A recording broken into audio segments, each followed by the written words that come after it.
Assalamualaikum warahmatullahi wabarakatuh.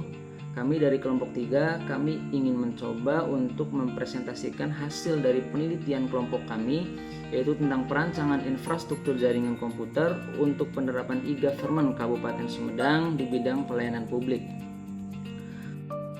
Sebelum masuk ke presentasi, kami ingin memperkenalkan diri kami terlebih dahulu. Perkenalkan, nama saya Akbar Nusyarudin. Nama saya Cynthia. Saya Wildan. Nama saya Ma'ruf. Dalam video ini terdapat 4 poin bahasan, di mana yang pertama adalah apa sih yang menjadi latar belakang sehingga penelitian ini dilakukan. Yang kedua ada metode penelitian. Yang ketiga ada rancangan jaringan. Dan yang keempat adalah pengujian.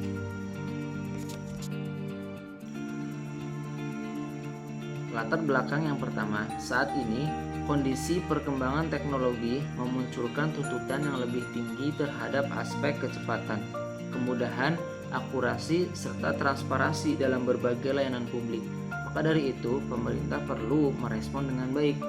Selanjutnya, di dalam perkembangan implementasi e-government di Kabupaten Sumedang belum dapat berjalan secara maksimal, di mana penerapan dan pengelolaan e-government yang dilakukan di Kabupaten Sumedang belum dapat berjalan secara terintegrasi dengan baik dan belum optimal. Berdasarkan permasalahan tersebut, tujuan khusus dari penelitian ini melakukan perancangan infrastruktur jaringan komputer yang dapat terintegrasi satu sama lain setiap dinasnya pada bidang pelayanan publik. Berdasarkan permasalahan tersebut, tujuan khusus dari penelitian ini melakukan perancangan infrastruktur jaringan komputer yang dapat terintegrasi satu sama lain setiap dinasnya pada bidang pelayanan publik. Jenis penelitian dan metode pengumpulan data. Jenis penelitian, data yang digunakan dalam penelitian ini yaitu data sekunder. Apa itu data sekunder? Data sekunder adalah sumber data penelitian yang diperoleh melalui media perantara atau secara tidak langsung yang berupa buku, catatan, bukti yang telah ada, atau arsip baik yang dipublikasikan maupun yang tidak dipublikasikan secara umum. Sedangkan untuk metode pengumpulan data, dalam penelitian ini kita menggunakan metode kepustakaan. Apa itu metode kepustakaan? Metode ini merupakan teknik pengumpulan data dengan cara mempelajari referensi berupa dokumen atau berkas dan mengumpulkan data, peraturan perundang-undangan, buku, jurnal, penelitian, dan sebagainya. Studi pustaka juga dilakukan untuk mengetahui kemampuan teknologi informasi yang akan diterapkan sistem. Selanjutnya, metode pengembangan sistem. Metode yang digunakan untuk pengembangan sistem pada penelitian ini yaitu NDLC, Network Development Lifecycle. NDLC merupakan sebuah metode yang bergantung pada proses pengembangan sebelumnya, seperti perancangan strategi bisnis, daur hidup pengembangan aplikasi, dan analisis pendistribusian data. Terdapat 6 tahapan dalam metode NDLC. Yang pertama ada analisis, yang kedua ada desain, yang ketiga simulasi prototipe, yang keempat implementasi, yang kelima monitoring, dan yang keenam manajemen. Untuk penjelasannya, yang pertama ada tahap analisis. Tahap analisis, kita melakukan analisis kebutuhan, analisis permasalahan yang muncul, analisis keinginan pengguna, dan analisis topologi jaringan yang akan dibangun. Selanjutnya ada desain. Desain di sini kita akan membuat gambaran topologi jaringan interkoneksi yang akan dibangun. Selanjutnya ada simulasi prototipe. Pada simulasi prototipe kita menggunakan software khusus seperti Boson dan paket tracer. Tujuan dari simulasi ini yaitu untuk melihat kinerja awal dari jaringan yang akan kita bangun. Selanjutnya ada tahap implementasi. Pada tahap implementasi kita mulai membangun di lapangan sesuai dengan rancangan yang telah kita buat sebelumnya. Selanjutnya tahap monitoring. Tahapan monitoring merupakan tahapan yang penting agar jaringan komputer dan komunikasi dapat berjalan sesuai dengan keinginan dan tujuan awal dari user pada tahap awal analisis. Dan selanjutnya ada manajemen. Polisi akan sangat tergantung dengan kebijakan level manajemen dan strategi bisnis perusahaan tersebut. IT sebisa mungkin harus dapat mendukung atau align dengan strategi bisnis perusahaan. Saya ingin menjelaskan mengenai perancangan jaringan komputer pada proyek ini. Tahapan pertama yaitu analisis. Analisis ini bertujuan untuk analisa kebutuhan, analisa permasalahan, serta menelaah data yang nantinya akan menghasilkan jumlah user dan network yang akan kita tentukan. Untuk itu, kita juga dapat memperoleh collecting data secara manual dari situs web MPP Kabupaten Sumedang. Kenapa kita tidak melakukan observasi? Dikarenakan sedang pandemik, maka terbatas dan berdampak. Untuk itu, kita hanya menganalisa melalui webnya saja. Berapakah user yang terlibat? Yaitu 10 user. Yang pertama Dinas PMPTSP, Dinas Kesehatan, Disnaker, Bapenda, Disduk Capil, Dinas Sosial, Dinas Arsip dan Perpustakaan, KPP Pratama, Kantor Kemendak, dan Kejaksaan. Kita analisa dari poin A sampai Z dari web PMPP Kabupaten Sumedang. Untuk rencana konfigurasi itu sendiri, kita menggunakan DHCP dan Frame Relay. DHCP merupakan singkatan dari Dynamic Host Configuration Protocol yang dapat kita artikan sebuah layanan yang secara otomatis memberikan nomor IP kepada komputer yang memintanya. Komputer yang memberikan nomor IP ini disebut sebagai DHCP server, sedangkan yang melakukan request disebut DHCP client. Sedangkan frame relay itu sendiri merupakan cara mengirimkan informasi melalui wide area network atau sering kita singkat WAN yang memberi informasi menjadi frame atau paket. Yang kedua yaitu desain. Desain ini bertujuan untuk menggambarkan gambaran jelas mengenai kebutuhan rancangan jaringan yang ada di Kabupaten Sumedang, khususnya di MPP untuk pelayanan publik. Langkah awal yang dilakukan adalah memilih topologi yang sesuai dengan letak geografis lingkungan MPP Sumedang dengan dinas-dinas. Topologi yang digunakan yaitu STAR. Untuk tahapan ini dibutuhkan perangkat keras dan perangkat lunak untuk merancang sebuah infrastruktur jaringan komputer. Untuk perangkat keras itu tersendiri yaitu terdiri dari server, router, switch, cloud, PC, kabel LAN, webcam, kamera, printer otomatis, motion detector, sensor gerak. Switch akan terhubung dengan router. Router akan terhubung pada switch untuk mengintegrasikan seluruh perangkat keras sehingga dapat memanajemen jaringan oleh server.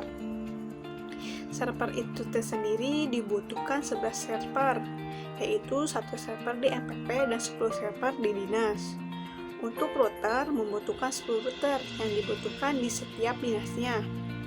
Sedangkan switch dibutuhkan 12 switch yang setiap dinas 1 switch, hanya saja yang 2 di MPP. Untuk di MPP untuk 1 stand itu punya 1 switch, yang 1 lagi untuk IoT-nya.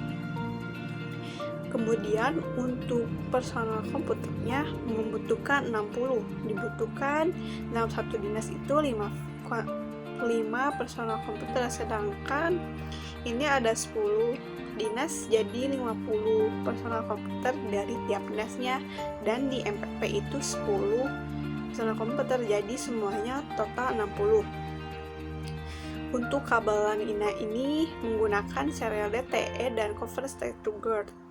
Untuk IoT-nya itu menggunakan wavefront kamera, pintu otomatis, dan motion detektor sensor gerak. Yang ini untuk apabila ada pengunjung atau karyawan yang masuk, maka pintu akan terbuka otomatis.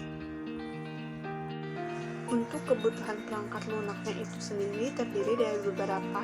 Yang pertama ada operasi sistem, yang kedua ada server application, yang ketiga ada web user, yang keempat ada application environment, yang kelima ada internet service provider.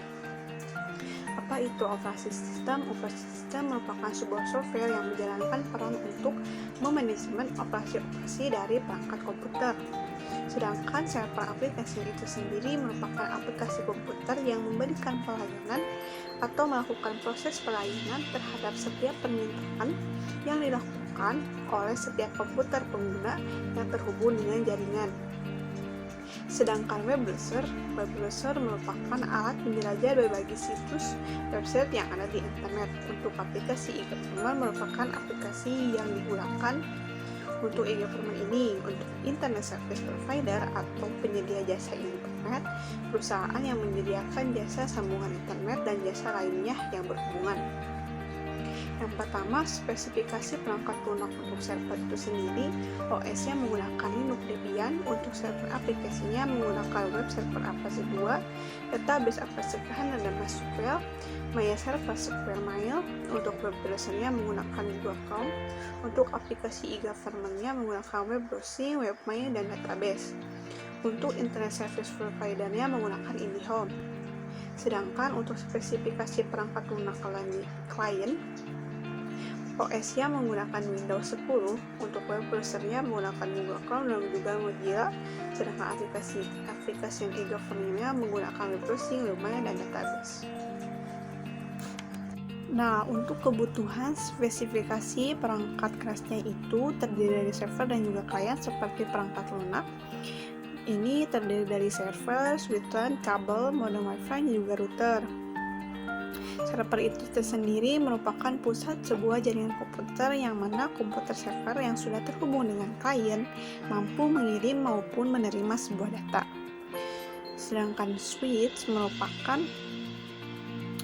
untuk melakukan binding transparan sebagai penghubung segmentasi dari banyak jaringan dengan memforward berdasarkan alamat yang pasti itu sendiri. Sedangkan kabel LAN merupakan penghubung komputer satu dengan yang lain. Untuk router itu sendiri merupakan penghubung antara dua atau lebih jaringan untuk meneruskan dari satu jaringan ke jaringan yang lain. Untuk spesifikasi perangkat keras pada server itu sendiri, servernya menggunakan quad-core 3,3 GHz, 16 GB TDD, 3 SSD registered, memori 4x250 GB SSD, dan juga RAID 5 card. Untuk switch LAN 16 port fast internet, 4 port FDDI. Untuk kabel LAN itu menggunakan internet 100 dengan UTP kategori 6, fiber optic single mode. Untuk modem Wi-Fi itu sendiri 2, GHz 802.100. Untuk routernya itu menggunakan dedicated router fiber optic support. Sedangkan untuk spesifikasi perangkat keras pada klien, yang pertama itu personal komputernya menggunakan prosesor core 2 RAM, 4 GB RAM-nya itu 4 GB, harddisknya 500, monitornya 17 in untuk optical mouse dan standar keyboard. Sedangkan switch LAN pada perangkat keras klien yaitu 16 port fast internet dan 2 port FDDI. Untuk kabel LAN-nya itu sama dengan pada server. Untuk modem Wi-Fi-nya itu menggunakan MikroTik, sedangkan routernya itu Cisco C4000 router. Untuk selanjutnya akan dijelaskan oleh teman saya. Baik, berikutnya adalah simulation prototype. Untuk melihat kinerja awal dari jaringan yang akan dibangun dan sebagai bahan presentasi serta sharing dengan anggota tim lainnya, maka kami menggunakan Cisco Packet Tracer untuk membangun prototype dan berikut rancangan jaringannya. Spesifikasi wireless LAN yang digunakan pada jaringan mall pelayanan publik di Kabupaten Sumedang adalah WLAN dengan frekuensi 2,4 GHz dan 5,8 GHz. Digunakan sebagai backbone yang menghubungkan antara dinas-dinas dan unit-unit kerja melalui kantor PDSE. Infrastruktur teknologi informasi dan komunikasi Mall Pelayanan Publik Sumedang dirancang dengan desain jaringan komputer terorganisir yang sudah bersifat modern, memanfaatkan perangkat router dan manageable switch baik yang mendukung layer 2 maupun layer 3 pada layer OSI. Pemanfaatan router dan manageable switch yang mampu membagi broadcast, domain atau virtual LAN, membuat pengaturan dan pemanfaatan komunikasi data melalui jaringan komputer semakin efektif dengan performance yang sangat baik. Keuntungan pemanfaatan virtual LAN pada jaringan mall pelayanan publik Kabupaten Sumedang antara lain flexibility, scalability, dan security. Topologi yang digunakan pada tiap unit kerja pada mall pelayanan publik Kabupaten Sumedang adalah extended star, karena apabila ada suatu komputer error, maka tidak akan mengganggu komunikasi data pada komputer lainnya. Selain itu, karena adanya kontrol dan monitoring terpusat sehingga memudahkan dalam mendeteksi error. Untuk IoT-nya, kami menggunakan pintu otomatis pada saat orang yang masuk atau karyawan atau pengunjung, pintu akan terbuka sendiri dengan sensor oleh webcam. Tahapan pertama yang dilakukan dalam perancangan prototipe adalah pengaturan DHCP di setiap dinasnya. Agar setiap perangkat pada dinas terkait dapat saling terhubung, dibutuhkan alamat IP yang jelas pada perangkatnya. Maka kami menggunakan DHCP server untuk mempermudah pemberian alamat IP pada setiap perangkat, sehingga dapat mempermudah apabila suatu saat dinas ingin menambah atau untuk menambah perangkat baru. Tahapan selanjutnya yaitu memasukkan perintah frame relay pada router. Agar setiap dinas dapat saling terhubung melalui cloud network, maka setiap router harus dikonfigurasi terlebih dahulu dengan cara memberikan alamat IP dan juga mengaktifkan layanan frame relay pada masing-masing router.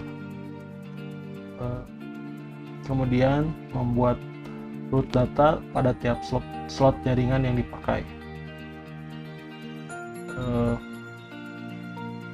Agar layanan frame relay dapat berjalan, maka dibutuhkan sebuah jalur untuk rute pada setiap port yang digunakan pada cloud, seperti gambar berikut ini. Kemudian tahapan berikutnya yaitu mengaktifkan Smart Network IoT. Untuk mengaktifkan layanan IoT, terlebih dahulu kita harus mengkonfigurasi server yang digunakan untuk perangkat IoT. Pertama, beri alamat IP pada server. Di sini kita menggunakan tipe IP kelas A, yaitu 1.1.1.1.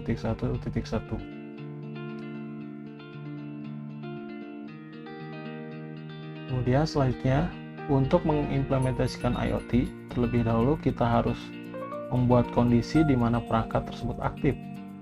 Berikut kondisi atau logika yang kami gunakan, yaitu yang pertama, jika sensor gerak mendeteksi stop, maka webcam otomatis aktif dan mendeteksi. Kemudian webcam akan mengenali stop pada pintu otomatis dan pintu akan terbuka. Yang kedua, jika sensor gerak tidak mendeteksi stop maka webcam akan mati dan pintu akan tetap terkunci. Setelah perancangan prototype, maka tahapan selanjutnya adalah implementation. Pada tahap ini dilakukan proses menerapkan secara keseluruhan perancangan di dalam simulator. Pada saat membangun subnet, pemilihan perangkat keras di setiap mall pelayanan publik dan dinas mengikuti perancangan yang telah dibuat pada tahap desain. dalam implementasi, pekerja jaringan akan menerapkan semua yang telah direncanakan dan didesain sebelumnya. Implementasi merupakan tahap yang sangat menentukan dari berhasil atau gagalnya proyek. Pada tahap inilah teamwork akan diuji di lapangan untuk menyelesaikan masalah teknis dan non-teknis. Kemudian tahapan monitoring.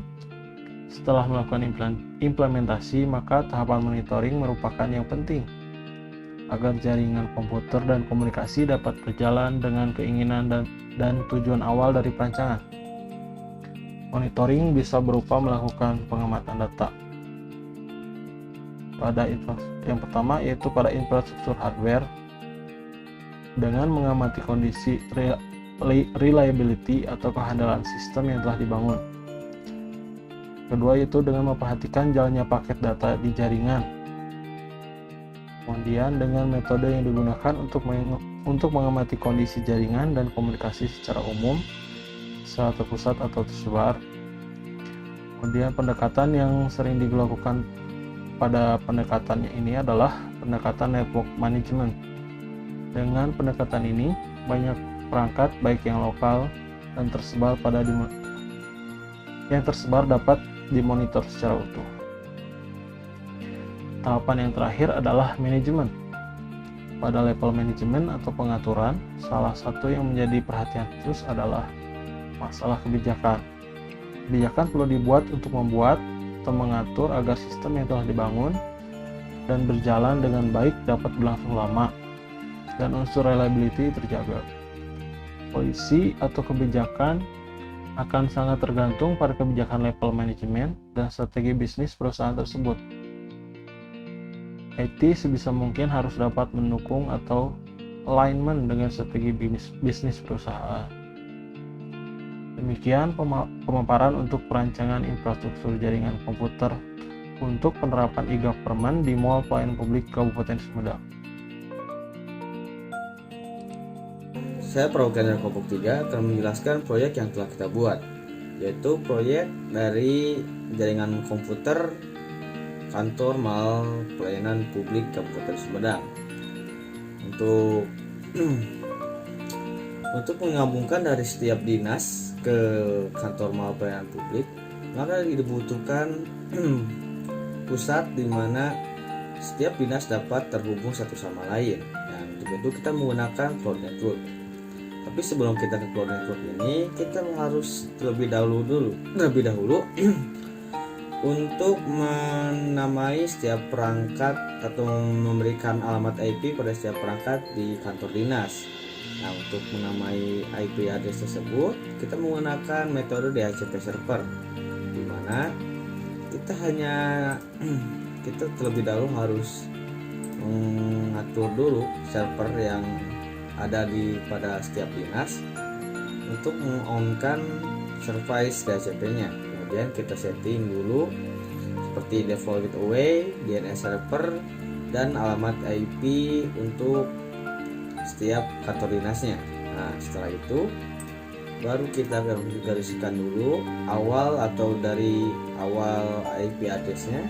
Nah, setelah itu baru kita dapat menggunakan DHCP untuk menggunakan service tersebut. Nah, contohnya seperti ini, kita ubah dulu ke static, kemudian pilih DHCP, maka IP address pada posisi tersebut akan otomatis tertulis sendiri seperti itu. Kita lakukan pada setiap dinas yang ada. Kemudian untuk menyambungkan atau menghubungkan antar tiap dinas ke kantor Pelayanan Publik, kita harus menghubungkan setiap router pada dinas ke cloud network seperti ini. Nah, setelah terhubung, maka pada cloud networknya kita harus men-setting pada bagian tiap-tiap serial yang digunakan atau colokan serial yang digunakan. Contohnya seperti serial 01, di mana yang terhubung adalah router pertama. Router pertama di sini. Nah, untuk agar si router pertama ini dapat terhubung ke semua dinas, maka kita harus membuat terlebih dahulu jalur atau rute pada setiap router yang ada seperti ini. Kemudian lanjutkan ke serial yang lainnya seperti ini. Nah, baru Untuk menghubungkan setiap router yang ada, kita menggunakan frame relay. Nah, di sini kita akan menggunakan seperti serial 01, router 1 ke misalkan router 1 ke router 1 jalur 1 dan seperti ini. Setelah dikalkulasikan maka akan terdapat 45 rute yang digunakan seperti ini. Nah, setelah selesai maka kita harus memasukkan sebuah coding di setiap router yang digunakan. Seperti ini, kita masuk ke router, kemudian kita ke config, pilih serial yang digunakan, kemudian ke CLI, kita masuk ke router. Nah, seperti ini kita masukkan encapsulation frame relay seperti itu, agar frame relay pada setiap router dapat aktif. Kita gunakan seperti ini ke setiap router yang ada. Nah, apabila sudah selesai maka setiap isi yang ada dapat terhubung ke sisi lainnya. Kita coba ping dari sini, kita masuk ke CMD, kita ping. Misalkan kita akan mengeping kita ping 192.168.3.4, pilih, kemudian tulis 192.3.4 ping.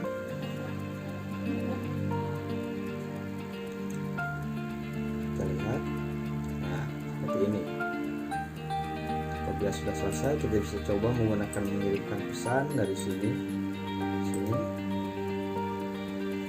Nah, biasanya dalam percobaan pertama kita akan melihat statusnya adalah violate. Nah, kalau kita klik lagi maka bisa kita lihat ini sukses. Kita coba yang lain. Nah, seperti itu. Nah, untuk smart networknya atau IoT-nya, kita di sini menggunakan webcam, pintu otomatis, dan motion detector atau sensor gerak. Nah, di sini kita menggunakannya untuk absensi setiap staf yang ingin masuk ke ruang staf. Nah, untuk mengaktifkannya kita harus masuk dulu ke server IoT-nya, kemudian kita masuk ke web browsernya. Kita harus masuk dulu ke web yang telah kita buat sebelumnya. Nah, kita buat. Nah, untuk membuat ini kita harus dulu ke config IP-nya. Nah, kita masukin dulu IP dari servernya, kita menggunakan IP kelas A. Nah, untuk memasukkan ke sini kita harus masuk ke sini.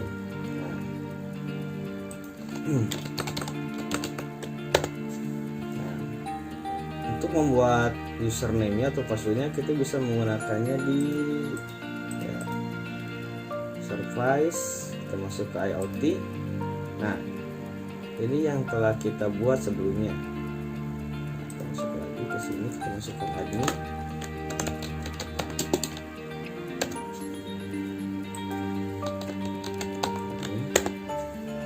Nah, sudah di sini terdapat pintu otomatis, kamera, dan sensor gerak. Sebentar.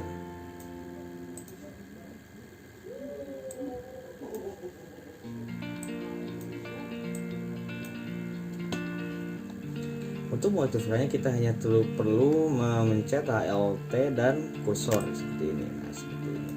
Akan kita lihat di sini sensornya menyala. Jika sensor gerak menyala, kameranya akan menyala. Kemudian jika staf itu dikenali maka statusnya akan berubah menjadi unlock. Nah, sebelum itu untuk men-setting IoT tersebut diperlukan sebuah kondisi agar si kamera dan pintu dapat otomatis terbuka. Untuk men-settingnya, mengkonfigurasinya, kita bisa masuk ke condition. Nah, di sini kita bisa mengeditnya di sini. Nah, nama staf dikenali, enable. Kita terlebih dahulu. HA kita pilih sensor gerak, jika on sama dengan true, then set, maka kemudian kamera buka true, kemudian pintu otomatisnya jika terkunci maka terunlock, seperti itu. Nah, untuk yang keduanya setelah dikenali, maka jika sensor gerak on is false, mati, kamera juga akan mati, kemudian pintu juga akan terkunci sendiri, seperti itu. Oke, seperti itu saja.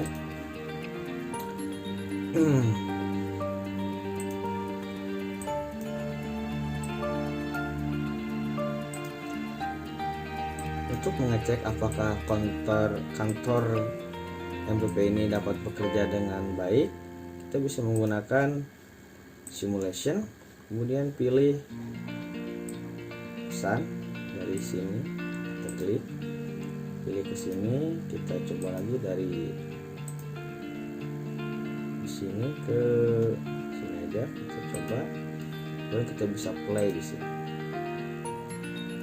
Kita bisa lihat pesan dari MPP akan masuk ke router, seperti itu. Kita coba percepat.